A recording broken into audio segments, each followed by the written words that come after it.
Welcome to the Popcorn for Dinner podcast. We are back in Westeros, and you are being led on this journey by Afam and Ebube. And we are going to be talking about season 1, episode 6 of House of the Dragon, or Hot D, as GRM calls it. And I've been talking about this for such a long time, but we are finally at the time skip. He's very happy, guys. He's very, very happy. I You am don't even know. ecstatic. I get to see, it's so beautiful because we've been following these characters for a while now, and then we get to see them all aged up, and not just Alicent and Rhaenyra, but a bunch of other characters on the side, and even the characters who weren't recast still look aged up, and the characters who were recast, it just feels like a continuation of the exact same, thread that the early actors had started, and it's just beautiful. It is beautiful storytelling. It is beautiful acting. It's beautiful directing. Obviously, a beautiful score, and overall, it's a good time to be in Westeros. Basically, Well, uh, it depends on your family name, but yes, it is a good time to be in uh, Westeros.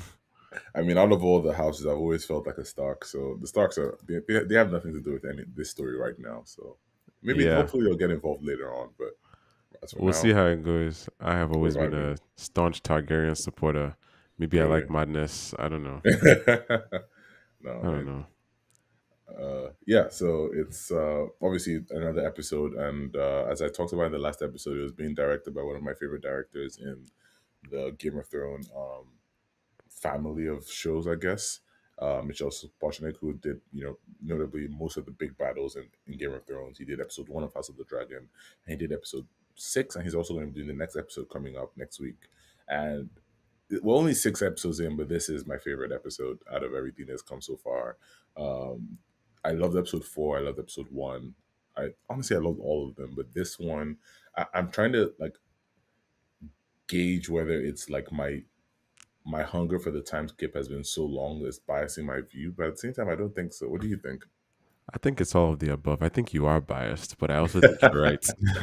Because as we've said before, we've been watching the prologue of the prologue, and now this is the main prologue before stuff really starts to get truly intense.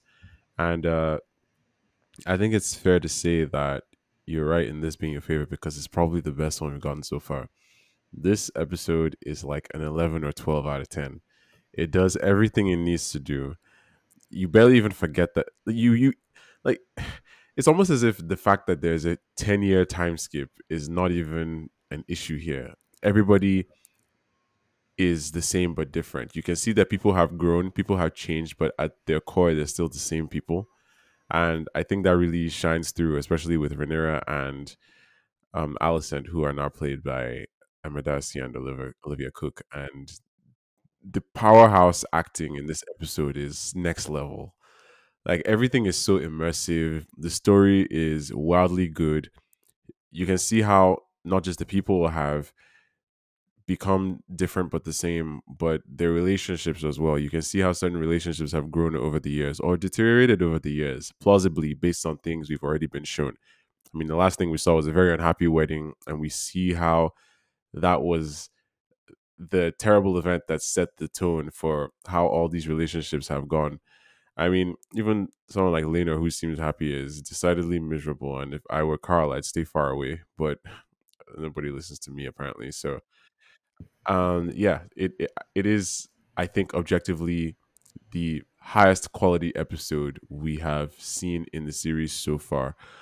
Only, I think it's rivaled probably by episode 3 and episode 1. Episode 3 being King of the Narrow Sea with the battle at the Stepstones, and episode 1 being the pilot. And yeah, this feels like a new beginning. I'm willing to even say that it feels almost like a second pilot. And I think that lends a lot of credence to the fact that it's breathing new life into the show. And that's saying a lot since the show was already alive and kicking in various ways. Like this has been a very engaging experience. And I think the directing was amazing alongside the acting, the visual effects. I mean, this may be the most dragon content we've gotten as well. We're seeing a lot working not just in terms of showing us the dragons, but showing us how the dragons affect the story. We're seeing how the characters interact with them. We get to see the process of young potential dragon riders bonding with their dragons. We get all of that. We get political intrigue. We get introduced to villains who've been lurking in the shadows and stay in the shadows because, as Davos Seaworth once said, if you're a smuggler and everybody knows who you are, you're probably not doing it right. So Hmm. I think there's a lot to be said for Mr. Club. And yeah, we get a lot of action from Big Man Chris, who is still heartbroken and dumb. But I guess he's not the only person who's dumb in the episode. So yeah, Yeah. Yeah, something else that I would like to note is that one of the character who I love but I hate, but I love but I hate is Alison Hightower, and I feel like there are three periods, or there are three versions of Alison Hightower we've seen over this 6 episodes. There's the earlier where she's friends with Rainier and she's a bit shy, unsure of herself, nervous, picking at her nails, and then we have in the end of the last episode where she finds out Rainier's truth and shows up at the wedding in the green dress, and then we see this current Rhaenyra, and the fact that the later half of Alicent, the fact that the later half of Alicent and in episode 5 and Alicent in episode 6 almost seem like they're the exact same person, even though they're portrayed by two different characters. I just thought was beautiful, unbelievably beautiful. And to take it one step further, I felt like at the end of the episode that what's the actor who plays the older version of Alicent again? Olivia Olivia Cook. Cook. Cook has this moment where Clubfoot obviously where she finds out what Clubfoot has done, which we'll talk about in more detail later on in the episode, where I felt the character regress to her like episode 1, 2, 3 phase, and like that was one of the most beautiful things in the whole I've seen in all 6 episodes. And I think that scene is why. I mean, a lot of stuff happens in this episode, but that scene of her realization and her revertment to a character to a different phase of herself, even though it was portrayed by different characters, something that just stands out for me out of everything I've seen in this episode. Synchronicity, don't you just love when people You pay love to attention? see it. You love to see it. But let's jump right in to the episode. So we start with the theme song. And the theme song is the same, but as we had I talked about, earlier, it shows the bloodline, and now the family has grown. There's a whole new generation of kids, and if you pay attention to the theme song, you will notice new blood branches. So if you have time, go compare the episode You the definitely have time. You're here six. listening to this because you love this. Okay, Yeah, go watch exactly. that stuff So again go and check watch the out the new theme people. song and check out the new people. I've watched it like maybe 2, 3 times, and I still haven't like gotten everything all figured out in my head. But there were some that I noticed because of their sigils and stuff like that. So there's a new theme song, and sorry, not a new theme song, but there's the new graphic attached to the theme song, and Yeah, it does something that I think is beautiful, which is highlight the generational nature of the Targaryen family. When we first started, we were talking about Daemon and his brother and Rhaenyra. Sorry, Viserys, Daemon, Rhaenyra, and then those are the three people fighting for the throne, if you look at it that way. And now it's been almost 15, maybe even 20 years since the pilot happened, and now there's a whole new generation, and there's a sense of generational conflict being happening here. We have small strifes that happened 15, 20 years ago playing an active role in the politicking and the reality of rule and succession, to people who were not even alive when those events took place. We're talking hmm about inherited guilt. Sorry, not inherited guilt, but inherited conflict. And, we're just hating inherited people, hatred, inherited inherited hatred. Thank vitriol. you. Exactly. And sometimes it's not even as obvious. There's a scene with Aegon, which we'll probably talk about later, that highlights that a lot. How he just views Rhaenyra. Yeah, sure, she can be queen. I'll back off. But her mom doesn't see it that way. His mom doesn't see it that way, and his mom, Alicent, doesn't see it that way because her dad doesn't see it that way, and her dad was the person who started all this conflict.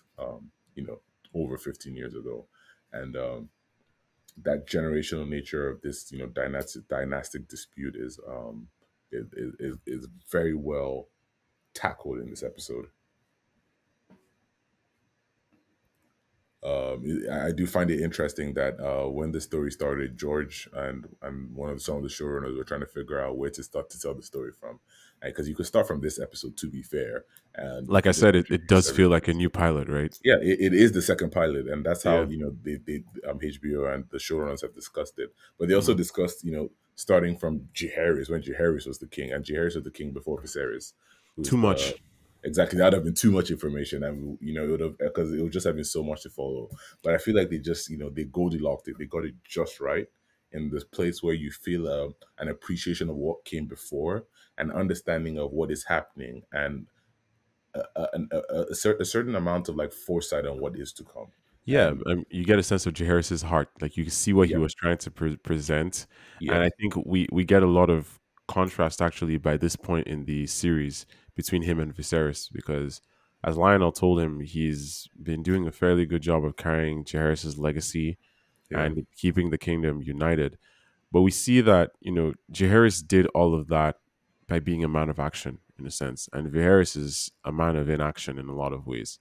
yeah, I think that yes, the kingdom is doing well with him on the throne, but I feel like a lot of it is not necessarily to his doing. I think he's not necessarily feeling upwards, but I think the kingdom is kind of stagnant in a way. yeah, That Targaryen growth and prosperity that we saw at the start of the series is a direct result of everything that Jaehaerys had done to repair the kingdom after Maegor. And while the kingdom is still enjoying a lot of that, I don't think it's necessarily growing either. I don't know if we'd necessarily call Westeros capitalist, but in a capitalist economy, if the economy isn't growing, it's probably dying. yeah, And I feel like there's a lot to be said for how little Viserys has under his control. I think we see through the interactions of the episode that nobody really is in control right now, except maybe Laris. But I'm gonna do it. I'm just okay. I'm gonna say it. We'll get to him. Uh, uh, hey, yeah, and I feel like watching him. I mean, the fact, for example, that Alicent is on the small council now. That tells you how her investment has really transitioned into being very political.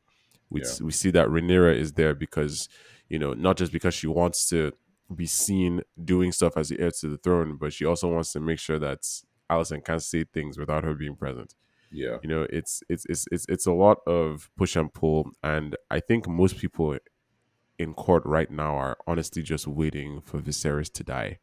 hmm, I think he doesn't realize that yet. I mean, he's really, really enjoying his happy time. I mean, he's watching these kids fight and build festering bonds of hatred, and he's looking at Lionel as he drinks. He's like, "This is gonna make them. This is gonna make them friends. They're gonna have such happy times, and no, they're gonna have that's such a really strong true. bond." I mean, I see where he's coming from, and I know that he wants everything to be good. But my issue with him is he's gone from making bad decisions to making no decisions at all. Yeah, Right? He is a peacetime king, and now he's just not really doing much to keep that peace in place.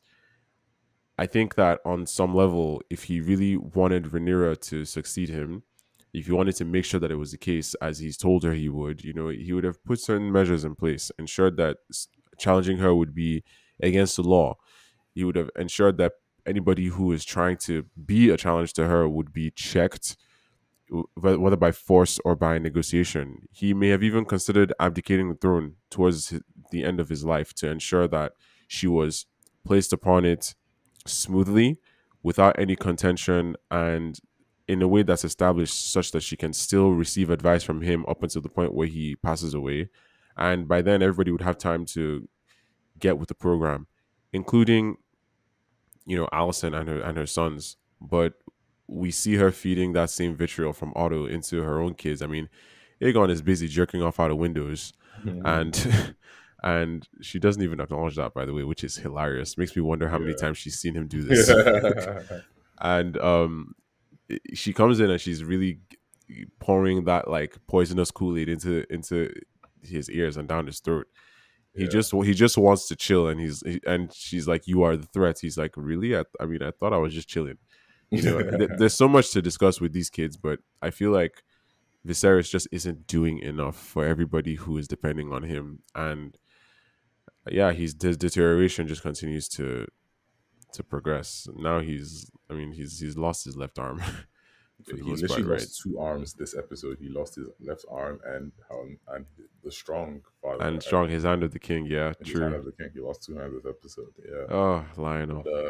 that the small council meeting was so interesting because I felt for Rhaenyra.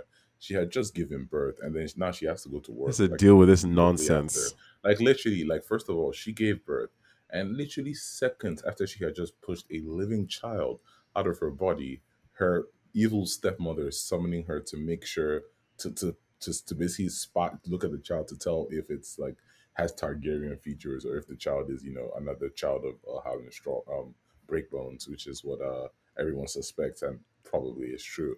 And then after she first has to deal with her evil stepmother, she has to go to work probably the same day and then take more shit from her. I feel for her in there, man. She probably shouldn't have had three children with him, but follow your heart. I have an agenda, and I'm blind on this. It's just I'm like Viserys. okay. I'm blind. Let me just okay. I'm gonna just wipe. If you're blind, let me just wipe my glasses for a moment because there's stuff to be said here. Number one, I understand that she and Leno have an agreement. Number two, I understand that despite this agreement, they still need to bring forth heirs. I get that Leno would not want to sleep with her because, she isn't exactly his preference in terms of people to sleep with. But they had agreed to sort of try and make it work, at least just for, I don't know, for the sake of appearances, right? But I guess they came up with a new agreement of sorts where they have this new person and he is kind of being the one to bring forth their kids. I mean, you can see from the way they all relate to each other that Leno is probably aware of what's going on. You can see that nod he gives Harwin when he leaves the room. Yeah. Like he gets it and he knows, but how all, all three of them, Rhaenyra? Three? Okay, so Like yeah, I hear you, all three of them, but at the same time, even if those kids were like Laenor's kids, it would not have changed anything because Allison would still have had yeah, that that's the same thing. And I feeling. know she knew that and that's why she sort of like let it go. But like I don't know, it's kind of weird. Funny enough, I feel like if it was if the three children looked three different ways, then we'd have an even different problem here because Yeah, Alison would just have a new angle. yeah, because you said Um, like she has three different suitors for all the three but different like kids. there's evidence of what should be. That's the problem because True. we see that with Damon and Lena, right? Those kids That are they have black. twins. Like we see exactly what their kids are supposed to look like. Like it's very clear. Like it's not like there's no benchmark for this. Like Yeah, we know all these people have met. So yeah, we know for a fact that everybody knows this is what these kids should look like. yeah. And Rhaenyra's kids come out looking like Robert Baratheon. I mean, bruh, it's just uh, it's hard for people to stomach. I mean, I know Alicent isn't doing this out of any sense of morality. This is completely all boiling down to her vindictiveness. She's still mad about being lied to 10 years ago. mhm. She still wants to make sure Rhaenyra goes, but Rhaenyra is unfortunately making it very easy, right? Yeah, she Alicent's is. She agenda is. right now is to ensure that Rhaenyra's claim is as contested as possible so that Aegon's claim is bolstered. Yep. And Rhaenyra isn't really helping matters by Yeah. giving Alicent ammunition to take to Viserys. Yep. The I only agree. thing that's good for her here is that Viserys is not exactly in a mood to, I To don't know, entertain any to of it. yeah, Yeah. he just doesn't want to get into it. I mean, Exactly. at first it seems like he doesn't know what's happening, but we find out from his conversation with Alicent that he does have a He pretty good knows. idea what's Yeah. happening, He just but chooses he not just to say knows it. that the consequences would be dire. I think it's Hmm. good to see that he's not senile. He still has eyes, he still has ears, and he still has a working brain. His mind is still there, but he's deteriorated so much that nobody respects him as a source or symbol of power anymore. Yeah. And his only real use in terms of power at the moment is ensuring that Rhaenyra is fine. Yeah. She's been staying here. She does because she doesn't want Alicent feeding poison to her father about her, and that's what's been keeping her in this place, despite her potentially wanting to leave for God knows how many years, right? Yeah. But eventually, she does leave, and we're just gonna have to see how well that works out for her because yes, she wants to go away from all the gossip and stuff, especially since Harwin isn't there any longer. But I don't know if now is a good time to leave because you're essentially leaving yourself vulnerable. If you're not around, Alicent is able to do a lot more stuff without you being present, and Yep. that could lead to a lot of problems that will be very difficult to deal with without violence. Exactly. So Exactly. But yeah, Yeah. those kids are definitely not black. I call it the Michael Jackson syndrome. You know, Oh I've seen my his god. children. I like, whatever, but those kids ain't black. That She could is have tried. crazy. But And in no, but honesty, oh my god. Oh my god. there was some precedent in the Game of Thrones universe because, like, obviously, Randy was another queer character, and he was dating Marjorie. Who was he dating? Was he Marjorie's It was boyfriend? Like, Randy? her brother, Marjorie's brother, Dolores. yeah. Yeah. And like Marjorie was like basically like, yeah, you're the king, you can do whatever you want. And basically was like, yeah, you still need an heir, and we could just have a threesome, and like you can start with him and finish with me or something along those lines, you know. And I'm like, why didn't Rhaenyra do this? You know, like that's what she could have done, and like, There's I she don't would have know. cut There's down so the many opportunities. there's so many angles to this. I don't know. Yeah, Like, I really feel like she's set herself up for failure here. I mean, we see the trend continue in this episode of people listening to into other people's conversations when yeah, she spies on Harwin and Lionel arguing yeah, about this whole thing. yeah, I love how nobody ever explicitly says, that the children are Harwins. Like yeah. it's But never everyone explicitly knows it. mentioned. I don't think even Alicent explicitly says who No, it is. no. Kristen is probably the person who comes closest to doing so. But even Harwin himself Damon, doesn't. Damon, Damon was Yeah. Oh yeah. Damon's Yeah. Well, Damon was Damon said definitely that they bear a closest. strong resemblance to him. That's the closest we got, Yeah. right? And it's so funny because he's clearly bitter on more than one frontier. But Yeah. but I think it's funny because he's like Harwin is there. He interacts with these kids. He kisses the baby on the forehead. Like Elena leaves them alone to be a family. It's just Mhm. it's such weirdness, and I mean, and it's so heartbreaking to me when Jaceres is like, "Is Harry Strong my father or am I a bastard?" It's like, yo, this kid is Yeah. 9. The fact that he knows to ask these questions means you've done Yeah. something wrong, Rhaenyra. Yeah. Yeah. Oh, I mean, no, Rainier can never do anything wrong, just FYI. But I Okay, understand what you okay, mean. I understand. all right, all right. But the episode starts off with Rainier giving birth. I think this is by the end of this episode, we've seen 3 childbirths, I believe, or it's a 4. It's Emma, Rhaenyra, and Lena, who we'll talk about later, obviously. Yeah, Um, I might be missing one, but like in Game of Thrones, I don't. How many childbirths did we see? We saw kind of Lyanna give birth to Jon Snow, and I yeah. can't think of that many shows which just like normalize childbirth. And when I think about like this world, like in We kind of saw Westeros, Daenerys, oh yeah, Danny giving birth to, oh, who know, is it the dragons? I gotta, Rhaego, did her she son with Khal Drogo. It in came the out. in the Yeah, books? Yeah, we didn't really see it in the show, but we knew that we know that she was giving birth. We saw the childbirth scene, but then yeah, we kind of just they just showed us her coming out on the other side and yeah, yeah, asking yeah, Miriam yeah. Mazdur, the witch who killed Drogo, where's my son? I said, oh, he came out with like bat scales at a Yeah. tail, So basically resembling a dragon, and the it's not the dragon, yeah, first time yeah. it's happened It in happened in Targaryen history. Targaryens, yeah. But no, no, what I mean is like, so in getting with Danny, they kind of just left it up to our imagination. But in House of the Hmm. Dragon, we've seen 3 scenes where Yeah, like they showed us like what the reality is, and all 3 were all they all had, one was looked complication free, and the other 2 had complications which were handled in different ways, which we'll talk about obviously. But like I feel like there's a lot of a lot of the women in this world of Westeros, their purpose is to just give birth to children, and that is one of Alison Hightower, in my opinions, beefs with Rhaenyra, how she's subverting this like base expectation and trying to be her own woman. And I just thought it was interesting because like once Rhaenyra gave birth, Alicent was like summoned the child to come, but Rhaenyra is obviously a proud person, and the determination that she showed to be like, no, I'm not gonna give my baby to like some wet nurse or a nurse or something. I'm gonna carry this baby myself after just giving birth to show you how playing big the of game. a badass I am. I was so proud of her. I was so proud of her when she climbed those stairs. Like I swear I like other characters in this show. I don't have a blind agenda, but like this episode just like sealed a lot of the reason why I love Rhaenyra Targaryen.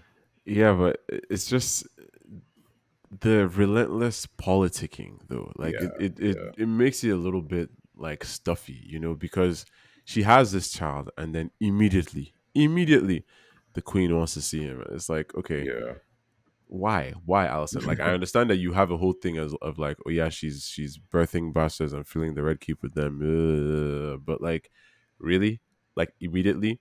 I think her goal was to have the child be brought, and then she could kind of put her accusations in the king's ear without anybody being there to stop her. But Rhaenyra is like, I know what she wants to do, and Yeah. that's why I'm gonna go Yeah, up there that's why I'm gonna myself. go. So she wanted to Tracking look for blood the all over hair. the place. Literally, It's man. She was that took an element of determination that I'm like badass. And you know how motherfuckers like Leno and Viserys asking, oh, did it hurt? Or oh, I hope your what labor was fine. I'm nonsense. like, man, if you don't shut up. It's like I took a If you spear don't to the shut I up. took an arrow to the shoulder once. It's like if I slap you, Like, what do you want? Do you you want a keep quiet. cookie? Like, Yeah. But Alison obviously did all that just to look at the child to see if it had the Targaryen looks, which it didn't. And obviously that built ammunition for Alison so she could weaken the claim, Rhaenyra's claim. But like I said earlier, it's like she would have found another reason to do that. She would have found another way. I feel like all that, I mean, Rainier is obviously giving her ammunition to push her agenda, but like the ammunition is not what caused the agenda. There's like something underlying, this beef that they've had, regarding her lying, cooking up with Kristen Cole, getting her dad fired, and all of that just plays a role into like making Alicent look for ways to, discredit her. I mean, look how she was talking about like Rainier's children, calling them wild and shit, like, as if all the kids didn't grow up in the same place. Like they all grew up together. So why all of a sudden yeah, why are you are calling them yours good? savages? Why are these savages and why are your kids, good? Like It's really have some giving shame. exactly, man. It's really giving like all these like Nigerian, stereotypical African auntie. I Look said at you. it. You called it, She's man. You bitter. called it. But it's still, I'll be amiss if I didn't say it. Like I can understand why she does those things. I disagree with them, but I can kind of understand why a person could be pushed to do those things. Yeah, because she believes that her children will be in danger if she doesn't. Otto Yeah, made her believe that Rhaenyra would kill these kids. I don't think like yeah, it's actually such a huge like logical jump to yeah, say that the Rhaenyra the Rhaenyra we've been seeing would like order the death of children. Like yeah. it makes But sense that someone like Otto would come up with that. He's a scheming, conniving old white guy that lives in Westeros from privilege. Like it just makes sense that he would think that. It's probably what he would do. yeah, But that's not what everybody is like. yeah, And exactly. I don't know. I mean, it's it's a series where abuse and hatred just get passed down to the children because these ideas are instilled into them without them even knowing what's happening, right? Yeah, No child is born hating, but we can see that Aegon and Aemond are forming this sort of mini coalition against their nephews, and they all want to be friends on some level. At least Jason and Luke would like to be friends, but yeah, there's just this bullying that's going on. I mean, yeah, Alison blaming the whole pink dread pig situation on Rhaenyra's kids is just dumb when she knows in her heart that like they don't have it in them to do something like that. It would definitely have yeah. been Aegon. I like that Viserys Exactly. acknowledges it, but he doesn't do enough. I think watching that scene, it's really important for us to pay attention to Aemond and what this is doing to him. We Yeah, see that it makes him willing to take certain risks that he shouldn't be taking. yeah, We see that it instills in him a sense of um sort of false stoicism. It's like he's trying to be hard, but he's not. He's growing up a bit too fast, and he's making these leaps of growth mentally based on animosity for his own family. yeah, You know, this factional approach to familial relationships is destroying them, and that's already starting. You know, at some point, obviously, we're going to see all these kids grown up significantly more, and I guess we'll have to see what their relationships turn into by that point because um, it's not necessarily looking good. I don't know how I feel about Helena. I don't know what she's been up to.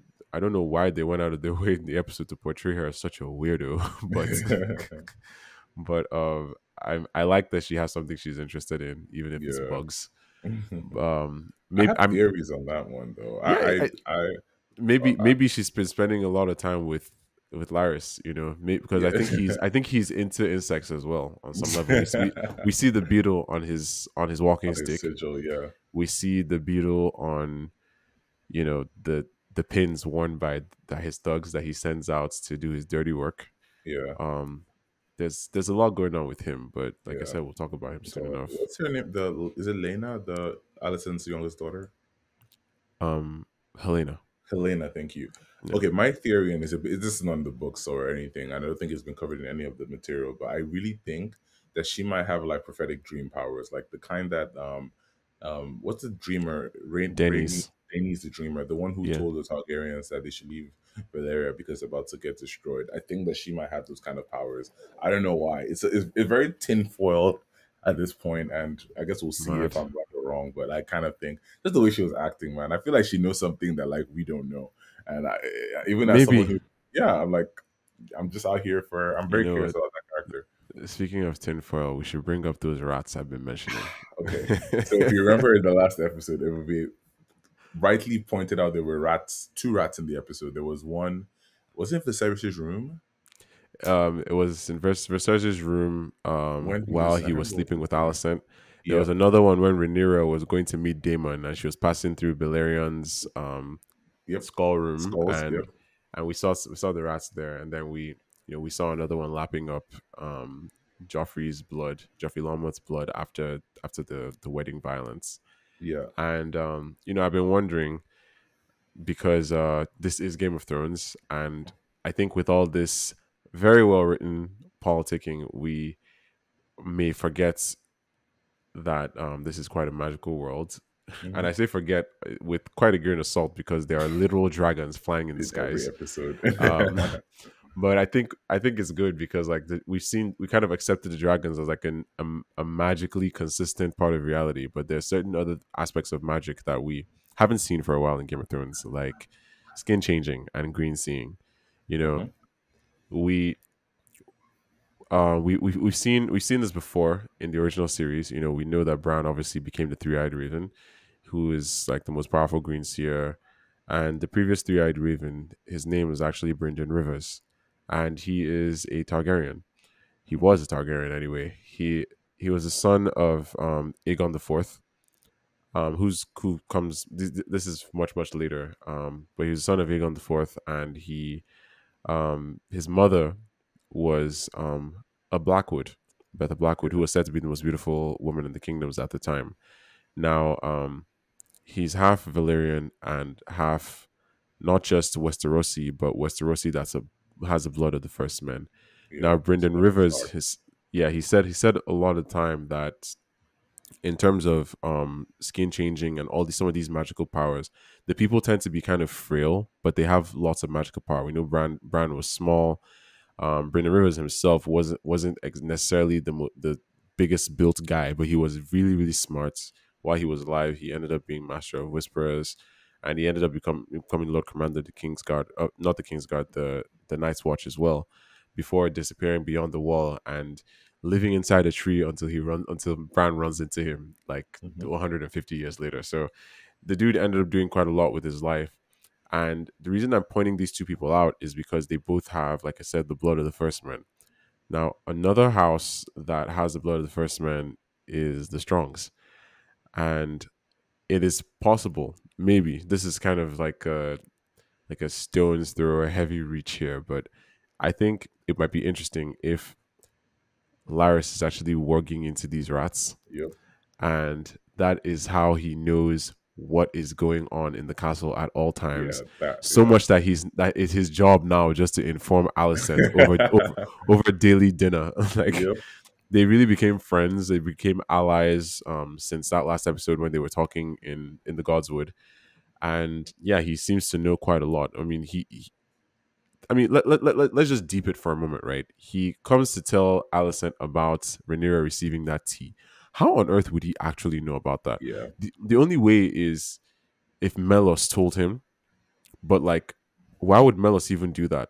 Nobody pays attention to the clubfoot, as you said. Everybody underestimates him.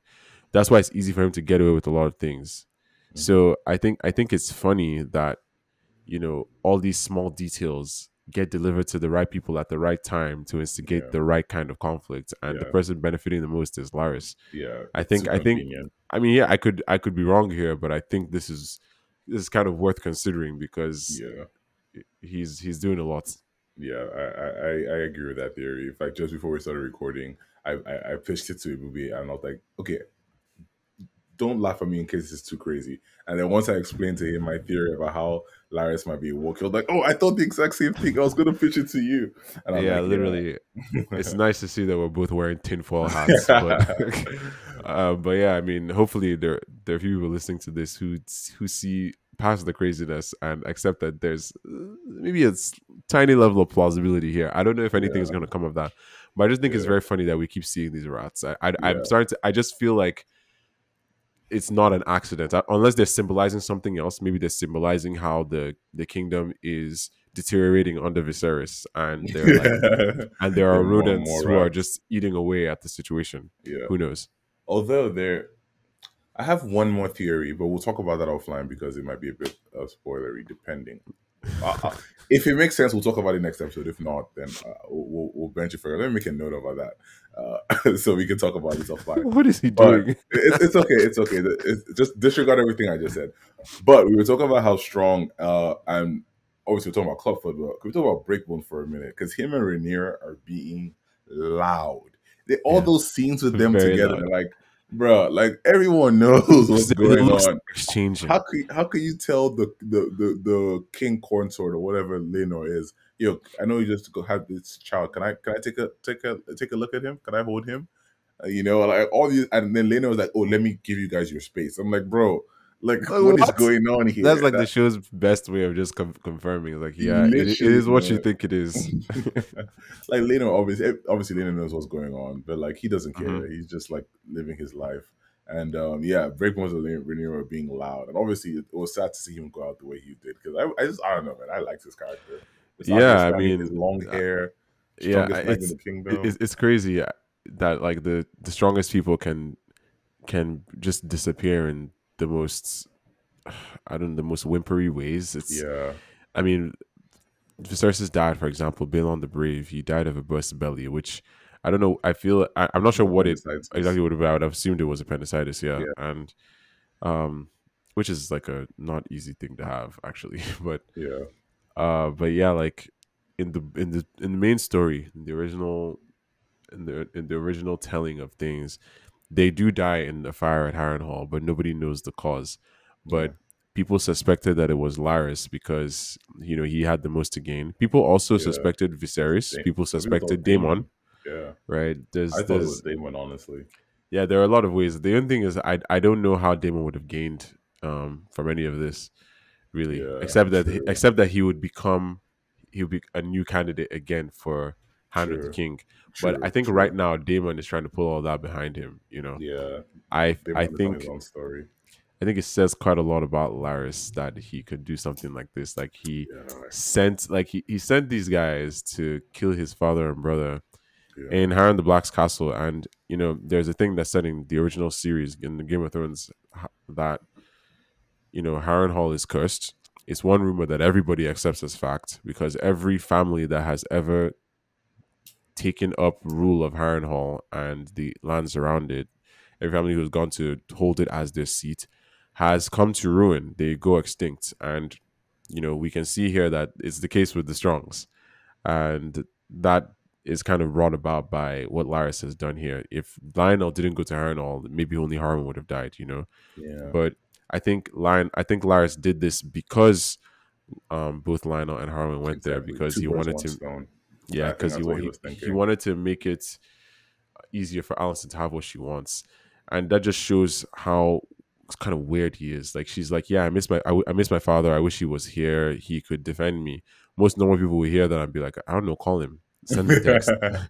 Like, we have ravens? Let's use them. But he's like, Yeah. oh, So okay, I like, all see. right, bet. And Let then me he kill my kills parents. his dad and brother. So Like, Viserys yeah. is forced to look for a new hand. I mean, Yeah. first, that's even a gamble in itself because how Yeah. do you know he's going to choose Otto She's Hightower? all, Like, yeah. it's just I don't know. Maybe he wants it for himself as well. Maybe he wants to be considered for hand, Yeah. and he very well could be. But now, Allison owes him a big favor. So one of those things where Literally. like somebody does a favor that nobody asked for, and now they're kind of stronger on the people they did the favor for Yeah. into like owing them one in Yeah. return. And Yep. Yeah. it's Clubfoot it. played the game really well because in Yeah, he one did. stroke, he became the. He's, I don't know if he's a Lord of Harrenhal now, but let's just assume he He becomes the Lord of definitely is. I mean, Harrenhal. he's the de facto Lord of He's Harrenhal. the de facto Lord of He's the only Harrenhal. heir Yeah. left. exactly. So he becomes the Lord of Harrenhal, but he traps a bigger fish, which is Alicent, because now Alicent feels like she's complicit in in her actions. Obviously, she didn't expressively And say it. Alison didn't seem to Kristen. Literally, so Alison thought she was playing the game. Like we said earlier, like sometimes you're the chess player, sometimes you're the chess piece, and Alison rarely is both because she's the Yep. chess player in a way because she's making moves, but at the same time, Larry's just like yo, you think you're slick, huh? And also, this is a bit, I don't know if this is tinfoil, but like Laris's name is Laris, right? L from Littlefinger, Aris from Varys. You join those two together, you get Yeah. I Laris. mean, we might as well just accept that because I was literally just about to say that if Varys, like I've been thinking about it since I watched the episode. Honestly, if Varys and Baelish became one person, they Hmm. wouldn't be half the conniver that Larys Strong is. Yep. Like he is doing all this calmly without even lifting fingers, bro. Yeah, He literally. cut these guys' tongues out so that even if they were caught, they wouldn't be able to speak of any of it. Like they've just Exactly. become his silent killers. And Exactly. at first, I thought they were like, I thought he was setting things up to create, to I guess bring two other people into the fold. Hmm. Maybe some of these characters that work for Laris, maybe they come in later episodes. But I think that this was a very efficiently played move by him, and Yeah. for him right now, it can only go up because he has everything to gain. It doesn't seem to have nothing to lose. I mean, that's what he's Hmm. saying in his speech to her. This Yep. whole time, he's talking about how children are a weakness. All of that drama in that speech, just to say, "Yeah, I don't want kids," I'm and then he dead. smiles right at the end. Like that is Yeah. cold blooded, bro. It literally is. Even I didn't even see it coming because I thought that so in the text like of Fire and Blood, Breakbones does die in a fire, but like his dad dies of a sickness or old age or something. So when I was seeing them going to Harrenhal, I almost didn't like. I was like, I mean, it didn't occur to me what was happening until it was Yeah, happening. I was like, holy shit, this dude. And what like because when I saw the men standing on the cliff, I was like, I saw the beetle badge, and I instantly paused the video I mean, and I like, rewound it. I was like, what the hell is that? Because yeah, I forgot that his sigil was a beetle yep, or a cicada or whatever bug that is. And then one the fire just started. I was like, wait, I think that's what you should always ask yourself when anything happens in House of Dragon: who has the most to gain from this situation? And it was exactly. obvious that it was Clubfoot. And like last episode, I said I don't remember his name because I'm not going to learn his name. He's always going to be Clubfoot because he's shady as Yeah, shit. Well, now I know it's Larry's because of like Varys and Littlefinger, but like yep, ah yeah, he's definitely an interesting character from this period. His skin skin makes me crawl, or he makes my skin crawl. But like I'm curious yeah. to see where his story goes. I feel like Sp- we're going to see more. Speaking about how stories are going and allegiance is kind of forming, um, what are your thoughts on Big Man Chris this episode? Oh, Big Man Chris. Okay, so Big Man Chris, that move he played on like Breakbones was actually kind of like it was an ace move, and Breakbones was being an idiot. Like, okay, You you gotta punch hold him in your the cool, face. So what? man. Exactly, man. Composure, composure. He was not composed there. And he like fumbled the ball. I'm gonna say he fumbled the bag, but he fucked up big time. But like Big Man Chris, well, hashtag Sim Daddy, hashtag whatever Bankole called him. I forget. Bankole, you can just insert the phrase here. But like Big Man Chris is vindictive. It has been 10 years and like he's literally even more angry now than he was Like it's then. crazy. When she showed up, he's like, "Princess." Yeah. My God, like it's just this sad spectacle of him projecting because he Yeah. sinned once. He's like, the white cloak was all I had to my name, and now it's nothing. Like I don't even have that anymore. He Yeah. wanted her to run away with him so that he could create some semblance of honor that and they could live together above board, as if it would erase the fact It that he won't broke erase the his fact. vows. Exactly. And Exactly. now he's taken that sin and he's now trying to ensure that nobody else is offered the grace that he himself was Yeah. offered. It's like Literally, he's man. It's projecting wild. he's just like Alicent. Like Alicent feeds into his agenda and he feeds into Alicent's agenda. Like they've become very collaborative. And I think this is he the was. relationship that I this yeah this is the relationship that I was expecting to see portrayed. I didn't think they would be so strong in cahoots at this point. I thought that would come later, but yeah, we've seen how that's developed over the past 10 years. You Yeah. know, he he cuts his hair. He's keeping his vows, but he thinks he's smart now, but he's not. But he's He's not, out here and furthering Alicent's agenda, teaching only her sons, wearing green, by the way, folks, to fight, mhm, and he's allowing Jason Luke to just be duds. Like Harwin was right. What he needed, what he was doing was needed. yeah, You know, Jace and Luke need to be they need to be trained properly. They are princes. They are heir to the thrones. They're heirs to the throne right now before Aegon and Aemond, right? mhm, And despite all the contention of who's actually going to become the heir, blah blah blah, that's the situation we have right now. And not equipping them with the same way you're equipping Alicent's children shows where your own allegiances lie, and it shows yeah. that you're bitter. And the fact that Viserys is just watching and smiling, it's like, bro, what are you doing? Like, no, Well, you like should see what's going your on. children are beating up your grandchildren for no reason other than Literally, to entertain big man Chris. And yeah, Harwin has to come and step in. I mean, if Harwin didn't do yeah. what he did, God knows what Aegon would have done. I mean, yeah, it was like wooden swords, but it was still very dangerous. Still, it was not It was okay. still Like, very dangerous. yeah, and there's also like he's a few years older than him, but like I don't know. So with like the thing about like Sim Daddy was like we record the show on Mondays, and like after the last episode it was on Sunday night. I think I was fixated on what happened in the early half, like him professing his love to Rhaenyra for the wrong reasons and asking her to run away with. Like I kind of understand that, but everything after that and everything that's going on in this episode, it seems like a wild overreaction towards like the symptoms, like, bro, chill. It's not that Especially, deep, I mean, bro. I hate to be the guy who sits here and says Bakale was right in his rant, but Man, it was, Bakale was man. clearly right. Yeah, I don't know I don't know, man. Like, I thought that there would be some kind of redemption, no, there's some nothing, recovery man. for There's Kristen, but there's nothing, nothing. Like nothing, man. He just, I really hope he's able to like stabilize it and like realize what he's he's going doing to is wrong. stabilize in Yeah. his bitterness. He's going to continue being vindictive. It's all going Oh to come no, together, and man. nothing will be right with the world again. But Homeboy I don't just know. Let's see. imagining like things and whatever. I don't. We should talk about all characters and give them a fair point, but I feel I don't like Kristen Cole. Like I remember when he was introduced, such a charming character. I already didn't like him then, but I was like, oh, let me just He's smile a and say I like thug. him. Homeboy's a thug, man. He's a He's a thug. thug. And I see more and more of that as time goes on. But you were talking about the scene with the training in the yard, and it has I actually enjoy seeing. So if you look at the casting news, you can tell that some characters were cast multiple times for different time periods. And some of the characters, I'm Yeah. not going to talk about specifically who, but some of the characters in the episode were still going to be cast to see more of them. But I love the introduction of the kids in the episode. Like it's lovely to see like I've been how looking forward to seeing them. yeah, me too. It's like obviously seeing that, those kids, Rainier's kids have the Michael Jackson kid syndrome. Then on the other half, you see Alison with her kids who are like stark Targaryens. Like these dudes could not be more Targaryens if their parents were siblings, it's Yeah, just so literally. interesting. And their parents are cousins, though, I guess, not siblings. No, they're actually not related. Holy shit. They're Yeah, not they're not related. related. They're not Yeah. related. Wow. Hashtag progression.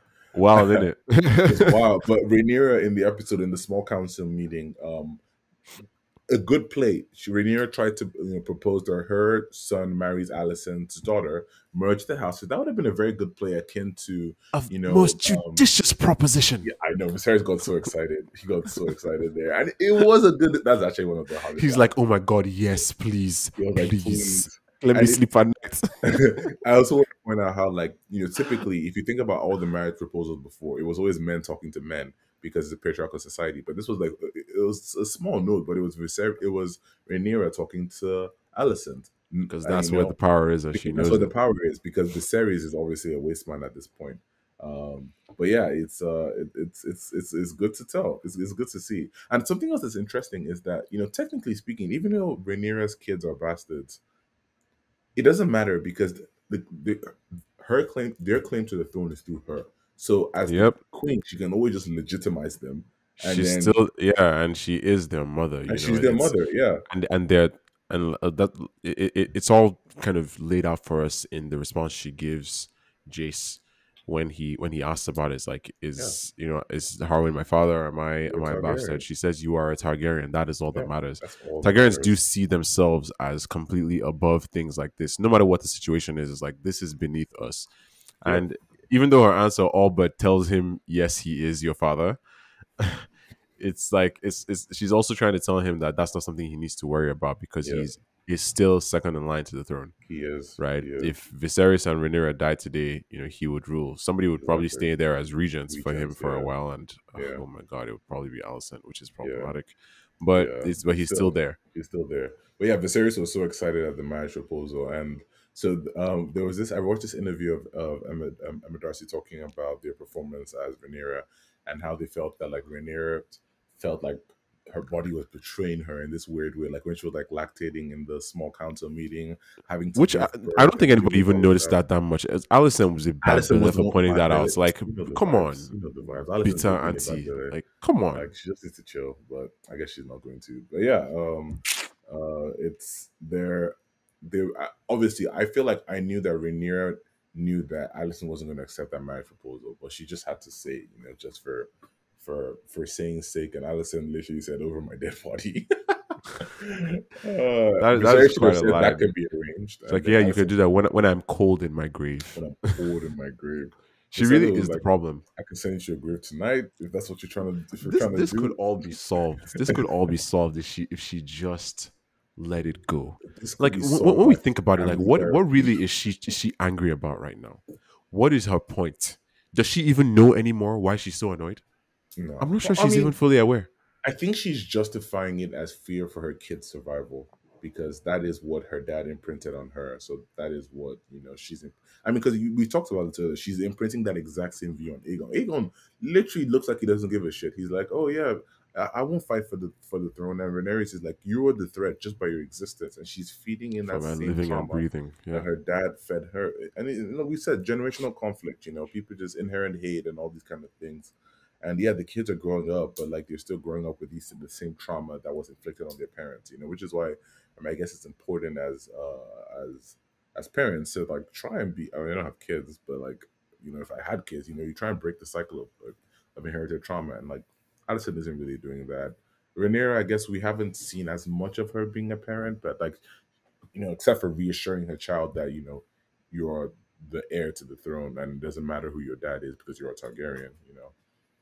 But Yeah. yeah, Yeah, it's we haven't seen this much action really since episode 2 with the battle in the stepstones. I mean, yeah, and also even with episode 3 with all that stuff that went on with like Damon and his King of the Narrow Sea business and all yeah, that other stuff, like it's it's sad to me that these kids are gonna grow up taking sides against their own family.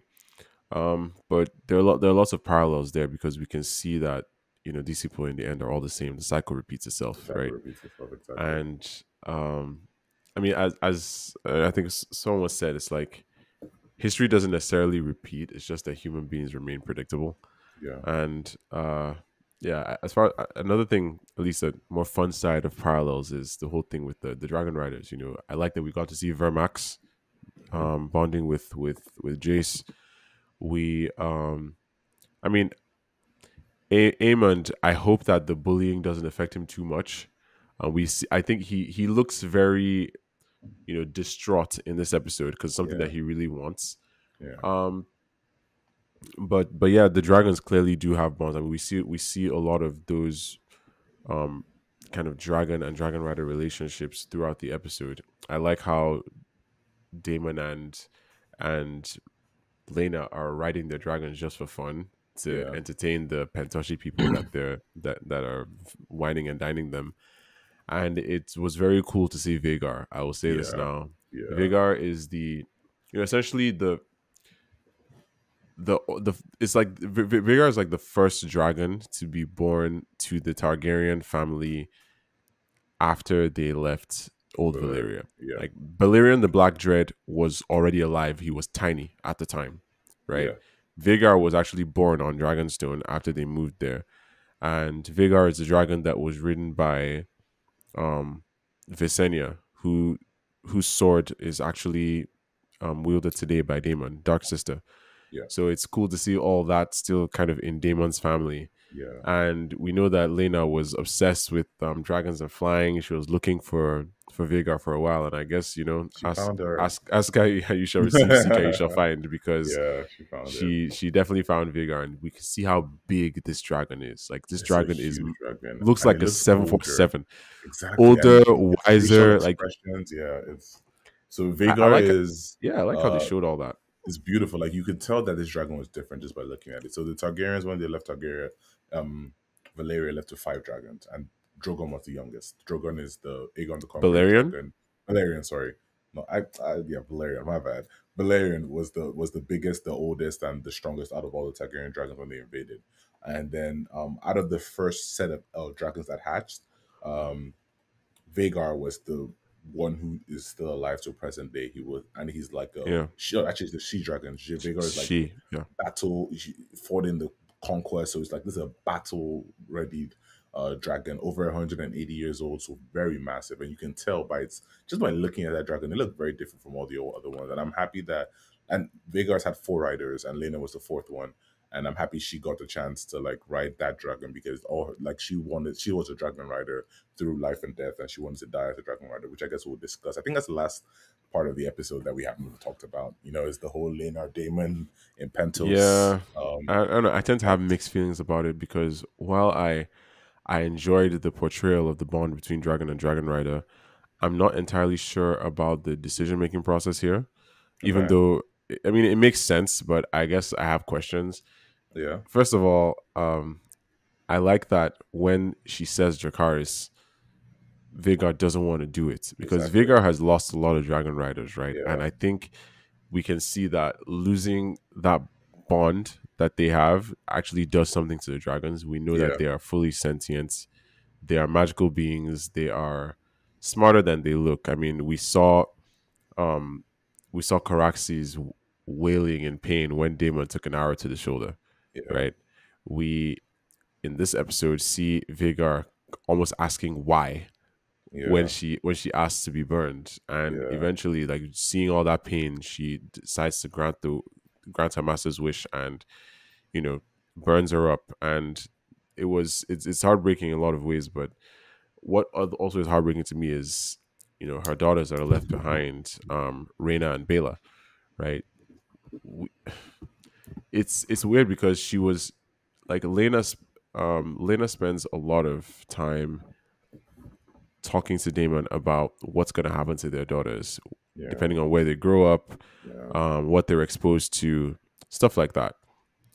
And she's going through this terrible labor, and it's clearly going to kill her, but she looks away, and she goes out to find Vigor. Yeah. These guys were talking, and yeah, it is funny. I think it's worth pointing out that Viserys' choice in episode 1 is the same choice being presented to Damon here. Yeah. Damon laughed about it then, but look who's on the receiving end I now, know, right? man. I know. And That's so poetic yeah, and these sad. guys are talking, and then they look away, and the pregnant lady in labor is gone. First of all, everybody who was there, like at her bed attending to her, Should be fired. like, what's wrong with you guys? That's number one. Number two, how did she get downstairs and outside onto the beach before Damon? They thought she was gone almost immediately. How did it take Damon so long to come out? Yeah. See, so here that in that part of me believes that he knew what was doing. So one of the reasons why I always love Damon over Viserys is that when confronted with the same situation, Viserys I I can picture a world where again I don't have kids, but a lot of parents will do everything for their kids, and it's possible that if confronted with the same choice, Aemma would have chosen to be like, "Yes, cut me open so that my child may live, not even will live, may live." But Viserys took that choice away from her. I like to think that Damon was giving. It's probably not true, Yeah, but he and was giving I Lena hope a he was trying voice. to give her that choice, Yeah, and give her some agency in, the outcome of her own life. yeah, But yeah, it took him way too long to come out and find her. Then he's looking for her, and he gets there too late.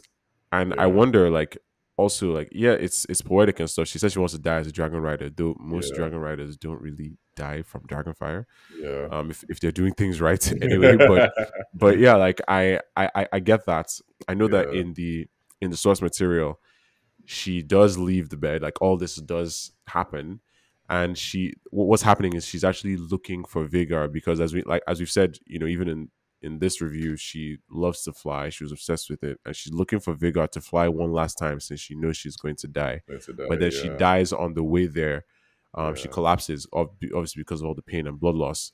But I guess the show kind of wanted to make it a bit more poetic and dramatic for TV and spectacular for TV by making it such that she not only finds Vigor, but she doesn't choose to fly; she chooses to get burned. get burnt. Yeah, It's an interesting parallel, because there, as we know, there are people out here looking for dragons. Everybody wants to have one, and yeah. she is kind of giving all that up. She's not just giving up her life as a dragon rider, though. She's giving up her chance to ensure that Daemon takes care of her daughters because they still hadn't decided what exactly was going to happen.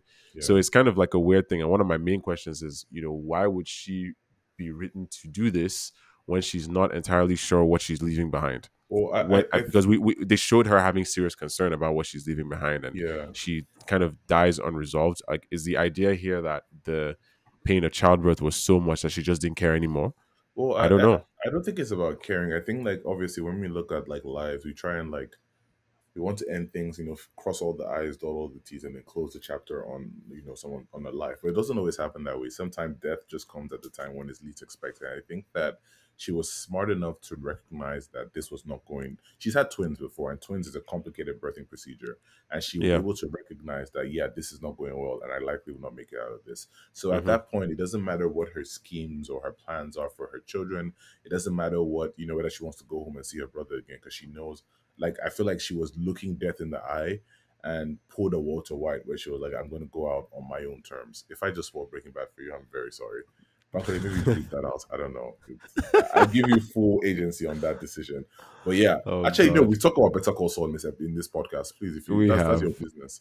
I But think most people anyways, who listen to this podcast know that we've know already that spoiled. Walter White. Yeah, what's so why is that? But But yeah, but anyway, basically, just in case you bleep that out, she decides to pull a badass move because she's staring death in the eyes, and like she's like, yeah, I'm going to go out on my own terms, and I think that that's what it was. Because I mean, I thought she was going to try and fly the dragon one more time, but the fact that, like, when I saw her say Dracarys, I was like, I actually respect you more for this, because it's like hmm, you're able to recognize that you are going to die either ways, and all you have right now is a choice in your death. It's like Kristen Cole in last episode when he was like, I recognize what I did is wrong, and I recognize that you have to kill me, but I ask that you give me a clean death rather than gelding me, that kind of thing. And yeah, right. it's I view that as a very powerful move. I really like the character for that decision. I like Lena.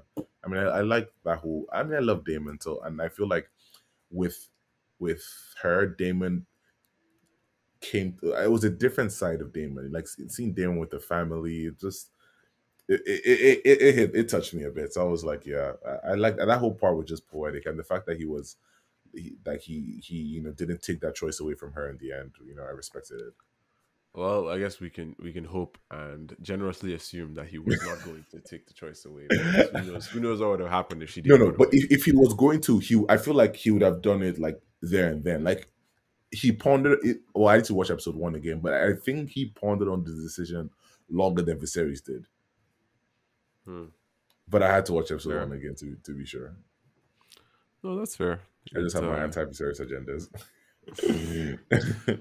Yeah.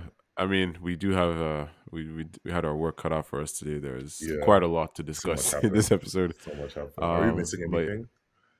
no, it's I don't think so. It's All right. 11 out of 10. I think one other thing that was kind of worth observing for me was, at least as far as Damon is concerned, is the way he's sort of tried to put all this behind, Yeah. um, in terms of the politics. He wants to be an eternal guest. Hmm. He's used to being a rogue, and I think that it's worked for him to be that way. And I think he's sort of a bit more level headed now that he has daughters.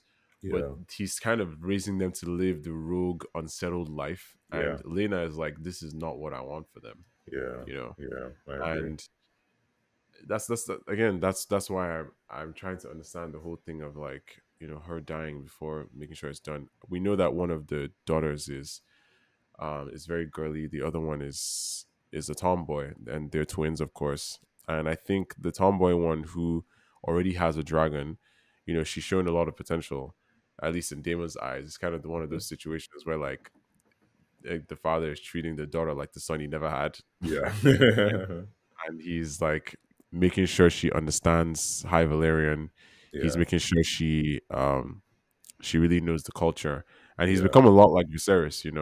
We saw Viserys obsessed with the past before, and now Daemon is the one who's reading history books. It's sort of like an interesting full circle Yeah. moment. Character One other thing I development. was yeah one other thing I was thinking about in terms of characters was the small council. We see some new faces. I'm not entirely sure who everybody is. I mean, Beesbury is still there buzzing, but Yeah. Thailand looks even more stressed. And we noticed that Melos is gone from the small council. Yeah. Did he die, or has he Yeah. been replaced? I guess he's been I think he replaced by the died. guy who tried to give Viserys a different treatment. So if that guy had been allowed to do what he Yeah. wanted to do, maybe Viserys would still have half his arm. But yeah, there's also one more new face sitting next to Rhaenyra. I'm not entirely sure who he is. But I think one other thing to take from that meeting is how the Targaryen sort of ancestral persisting hatred for the Dornish is seen here when Viserys is like, to trust the Martells to be disappointed.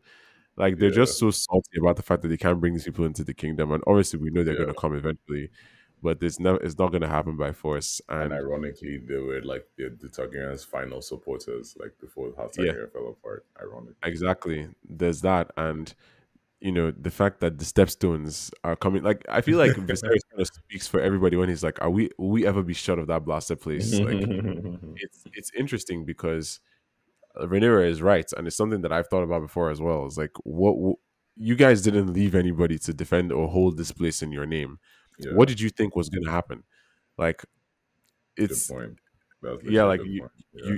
you've changed the you've kind of made things difficult because you changed the political landscape of that place, and now you've kind of left it open to all kinds of attack, and you left it vulnerable. And now the triarchy is starting to rise again, and before they were aligned with some of the people from the free cities, but now they're aligned with the Martells of Dorne, which is Hmm. probably even more problematic, right? Yeah. So I guess we'll Yeah. have to see if anything We'll comes have to of that. see what I wonder happens what next. Yeah. Corliss has to say about it, but we'll probably see him in the next episode. Next episode. Yeah. The next episode will be directed by Mitchell Sapochnik, and it's called Driftmark, I think.